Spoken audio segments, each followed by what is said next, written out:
So what are some of the things that some folks should be looking out for as it pertains to this race? Well, journalism's going to be a heavy favorite in here. He's 8-5 in the morning line, and I think he'll go lower than that. I think you could see him as low as even money. So a $2 win bet would get you 4 back on journalism. He was the runner-up in the Kentucky Derby. He handled a sloppy track that day. It was the first time he had ever set foot on a sloppy track. In Southern California, they don't allow them to train when the track is wet. So he really passed a big test there in finishing second to Sovereignty. We don't have the Derby winner back, so I think you're going to see journalism become a pretty solid favorite, and he's the best finisher in the race. The thing about the Preakness Stakes, the last couple have been won in wire-to-wire fashion, horses going right to the front. There are several in this race, though, that want to go to the front. And when they battle each other early and multiple horses do that, chances are they're going to soften each other up and tire each other out, and it should set up for the favorite. Journalism really has no excuse this week, other than the fact he's coming back on the 2-week turnaround. Some of the horses have a bit more rest than he does, but historically, over the decades, there's been no disadvantage at all coming back Derby to the Preakness. I know there's some talk on social media and even in some national media about how recent winners of the Preakness Stakes the last few years have been horses who didn't run in the Kentucky Derby, but I think that's a short sample size. It's a little misguided. I mean, the best horses run in the Kentucky Derby, and if they're healthy and come back in the Preakness, typically they deliver a pretty good effort, and a pretty good effort from journalism should be good enough to win this. Well, it's not the same as the Derby, right? The Derby Superfecta, I talked about it leading up to it. It's averaged $51,000 over the last 10 years. You've got this huge field. You've got prices that are much more interesting than a shorter field. So it makes it more difficult to go after a big score here, especially since, look, if journalism runs his race, he's by far the best horse, and he's going to be the favorite. And so if you want to make money, you've got to bet this in a little different manner. We talked about a $1 Superfecta 2 weeks ago for the Kentucky Derby. I'm going to be betting a $5 Superfecta here for the Preakness, and I'm just going to put journalism in that first spot.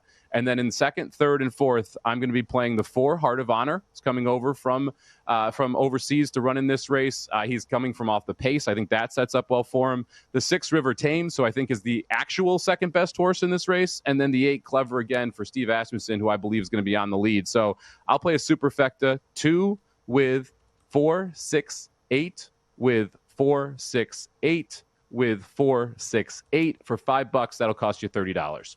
Lead story is Sovereignty isn't there, 5th time in 7 years that we haven't had a Kentucky Derby winner there.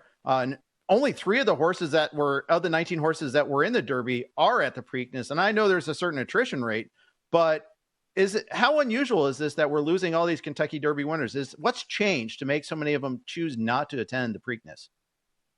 Well, 20, 30 years ago would have been highly unusual. Virtually every horse that ran in the Derby and ran a decent race came back and run in the Preakness. But the modern trainer, and for reasons I really don't understand, they insist that their horses need 5 or 6 weeks in between races. So you have a Triple Crown series that goes back to the early 1900s that was made for horses of that era. I was like, one of my favorite stories in 1948, Citation won the Derby, the Preakness, and then the trainer didn't want to wait all that time for the Belmont and ran him in between in the Jersey Derby before he won that. It's one of my pet peeves. I think it's ridiculous, absolutely ridiculous. And it's hurting the sport. And something needs to be done. It needs to be fixed. Well, in your opinion, to follow Bill, up, what is the fix? Sorry. Well, and it's not just me. See, the main problem is the trainers don't want to run their horses back in 2 weeks. And these top-class horses like Sovereignty, never again, and never in their career will they run back in 2 weeks. People say don't mess with tradition, but the real tradition of the Triple Crown is that it's supposed to bring together the very best horses to run against each other 3 times in 3 terrific races. The Preakness has now become an obvious weak link to the Triple Crown, and the answer is to space the races out. And I'm not talking about 1 week. What I would do if I were czar of racing, it would be the first Saturday in May would be the Derby.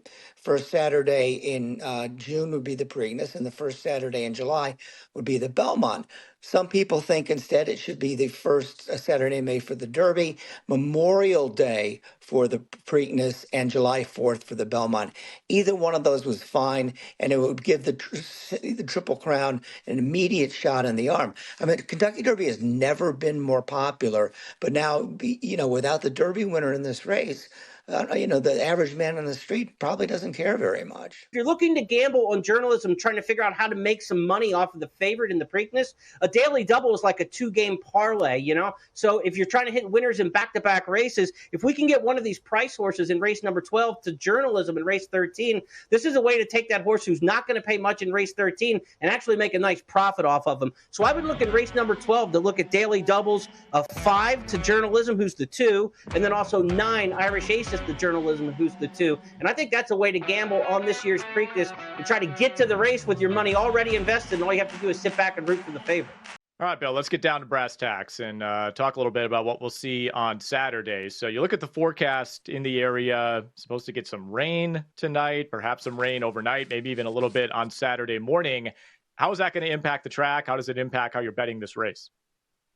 It won't impact how I'm betting the race. I want to see. I looked for the weather report. I know it's been raining a lot in Baltimore, but last I saw, they're not expecting a lot of rain tomorrow. So if they really work on the track, they should have it in pretty good condition.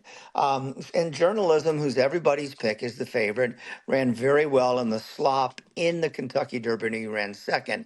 So that tells you it won't be a problem for him. And it's just one more reason why most people are picking this horse. And he's going to be a heavy favorite tomorrow.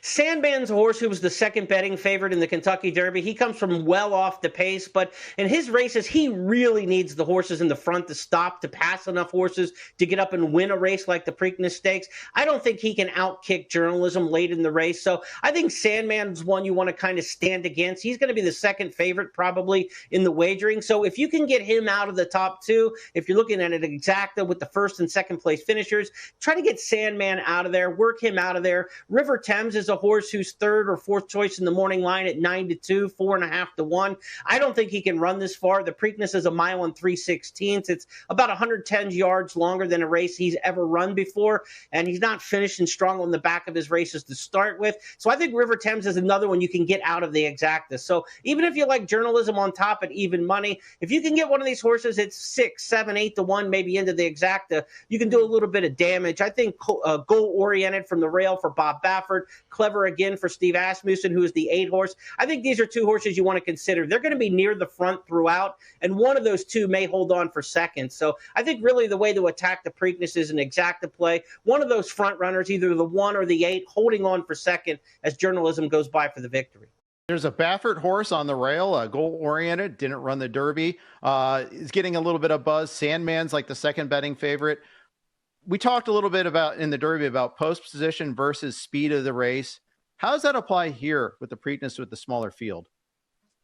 It's not nearly as important as it is in the Derby, but it is important. And I'm glad you asked talked about goal-oriented, because since he drew the 1 post, and also because Baffert likes to have speed horses, he likes to send his horses to the lead.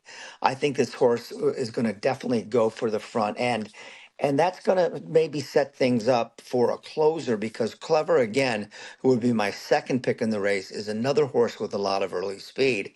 And if they go after each other early, that's going to really set things up for journalism, who doesn't come from way back. He'll be 4th or 5th early. Another horse that Wayne Lucas, the immortal Wayne Lucas, is talking about having American Promise go to the lead. So there could be a pretty fast pace in here.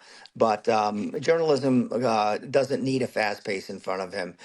He's good enough to get the job done. But this other horse, Clever, again, I have until tonight when I send in my picks to Thoroughbred Daily News website to change my mind. I might go for Clever again. He's a very intriguing horse.